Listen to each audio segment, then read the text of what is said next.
மன்றத்தில் ஆவலோடு ஹனுமன் வந்தான் பக்தர் கூட்டத்தில் ராமகதை எழுந்து வரும் கோவில் மன்றத்தில்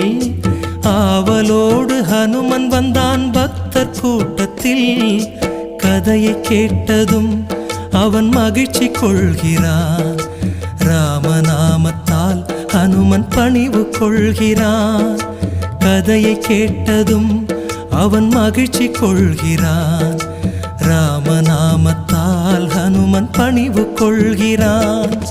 ராமகதை எழுந்து வரும் கோவில் மன்றத்தில் ஆவலோடு ஹனுமன் வந்தான் பக்தர் கூட்டத்தில்